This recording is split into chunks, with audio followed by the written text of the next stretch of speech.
Alors pour moi, être queer, enfin le mot queer, c'est un terme parapluie qui englobe un petit peu toutes les personnes qui ne sont pas hétérosexuelles. Une personne lesbienne va être queer, une personne gay, une personne trans, une personne non binaire. C'est juste qu'on n'est pas hétéro, c'est tout.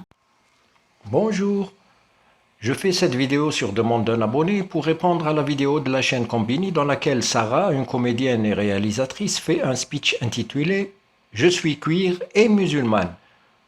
En fait, c'est la première fois que je découvre cette personne, mais l'important est de répondre à ses affirmations. Évidemment qu'être queer, c'est totalement compatible avec l'islam. Quand je vois certaines personnes avec qui je partage la même religion me dénigrer, m'insulter, comme si je leur avais fait du mal, je me dis putain, mais c'est... En fait, on partage pas du tout la même religion, là. Écoute Sarah, les écoles islamiques de la charia, qui s'appuient sur des fondements coraniques et des hadiths prophétiques, considèrent l'homosexualité et le lesbianisme comme une perversion et une déviation de la nature humaine. Les chercheurs classent cette relation comme un péché et un crime dont le participant doit être tenu responsable.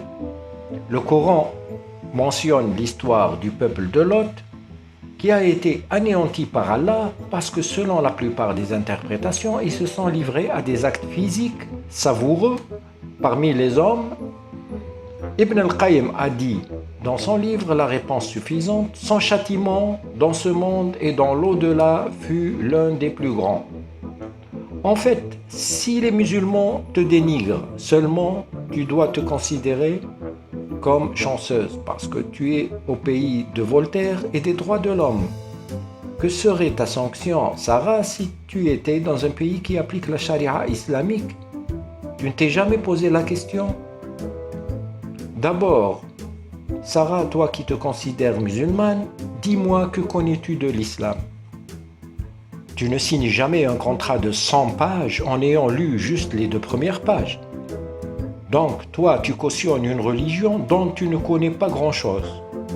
Pour pouvoir affirmer que tu es musulmane, c'est que tu sais ce que comporte l'islam comme loi, n'est-ce pas? Mais là, tu ne sais pas grand-chose. Dans la charia islamique, tu es musulmane par héritage et par tradition, parce que ta famille et tes grands-parents sont musulmans. Mais si tu cherches un peu, tu remontes un peu dans 4 ou 5 générations de tes ancêtres, tu ne vas trouver personne qui a lu, qui a compris ce que contient le Coran, la biographie de Mohammed, ses hadiths et la charia. D'ailleurs, comme des millions à travers le monde de nos jours qui ne sont musulmans que par appartenance à cette communauté. Mais dis-moi Sarah, suffit-il d'hériter l'islam sans l'avoir choisi, sans connaître ses textes, sans connaître ses lois pour affirmer qu'on est musulmane? L'islam pour toi, comme pour tes parents, n'est que rituel, comme celui de la majorité des musulmans à travers le monde, c'est-à-dire que certains font les 5 prières par jour, d'autres ne les font pas, alors que la prière c'est une obligation et que celui qui la délaisse est passible de la peine de mort, comme le dit l'exégète Ibn Taymiyyah et d'autres courants de l'islam. Ne pas prier fait partie aussi de l'un des annulatifs de l'islam. À l'inverse de la prière, pour le jeûne du Ramadan, les musulmans, dont la majorité ne prient pas, se surveillent les uns les autres pour appliquer le jeûne et contraindre les autres à le faire. Mais dans la pratique, le jeûne du Ramadan n'est que la privation de boire et manger, et aussi une occasion pour tous les excès. Fêter l'Aïd et égorger le mouton est aussi un rite musulman qui n'est pas obligatoire. Faire le pèlerinage en tournant autour d'un cube de pierre artificielle et lapider un obélisque en le prenant pour Satan, c'est aussi un rite de l'islam. N'oublie pas que l'un des piliers de l'islam, c'est la profession de foi. C'est-à-dire tu témoignes qu'il n'y a de Dieu qu'Allah et que Mohammed est son prophète. Et tu es dans l'obligation de considérer ceux qui n'y croient pas en tant que prophète comme des mécréants, des koufars, qui ne seront pas sauvés tant qu'ils ne témoigneront pas que Mohammed est un prophète. Et le seul fait de les défendre, de ne pas les considérer comme mécréants, et affirmer qu'ils sont tes amis et sont dans la bonne voie, est considéré comme un annulatif de ton islam. Est-ce que tu sais cela, Sarah? Tu as le verset qui dit, de la sourate Al-Maïda, le verset 51, la table servie, « Oh les croyants, ne prenez pas pour alliés les juifs et les chrétiens, ils sont alliés les uns des autres, et celui d'entre vous qui les prend pour alliés devient un des leurs. Allah ne guide certes pas les gens injustes.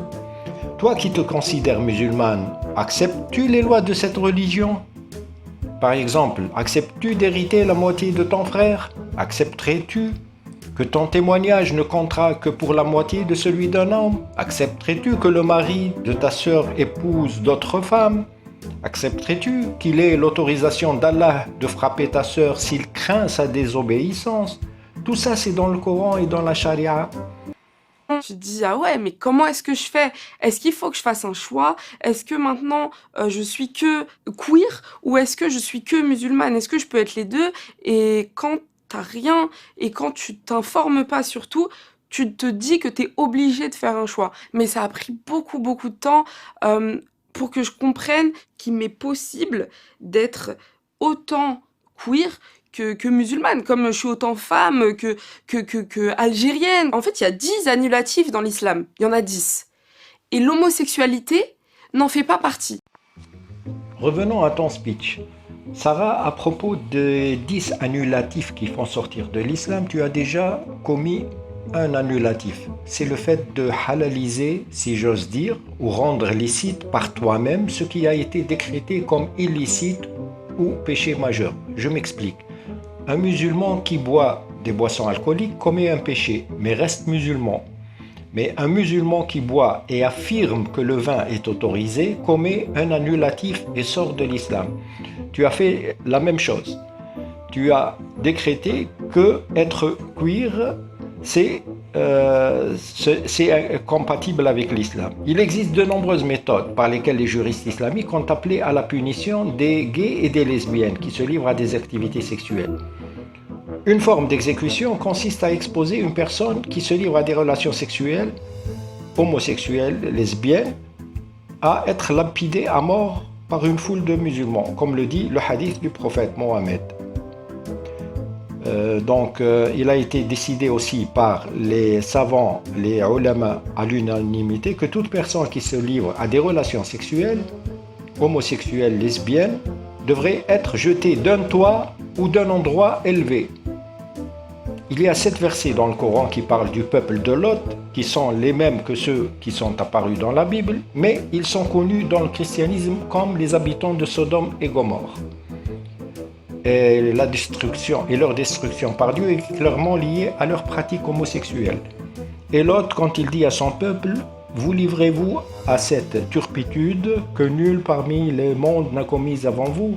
Certes, vous assouvissez vos désirs charnels avec les hommes au lieu des femmes. Vous êtes un peuple outrancier et nous avons fait pleuvoir sur eux une pluie. Regarde donc ce que fut la fin des criminels. Devant l'absence d'un texte coranique détaillant la punition de l'homosexualité et le lesbianisme, les juristes musulmans se sont tournés vers la biographie du prophète, qui a précisé comment établir les limites. Dans les enregistrements transmis par Ibn al-Jawzi sous l'autorité du prophète Mohammed, il est mentionné qu'il a maudit le peuple de Lot dans plusieurs hadiths prophétiques et a recommandé que le couple, les deux auteurs, soient exécutés. Le messager de Dieu a maudit celui qui a fait l'action du peuple de Lot 3 fois, et il n'a maudit aucun des gens de péché majeur 3 fois, sauf celui qui a fait cette dérive.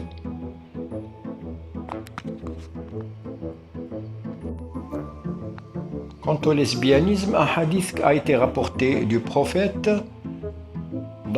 qui dit si l'homme vient à un homme, ce sont des fornicateurs, et si une femme vient à une femme, ce sont des fornicateurs.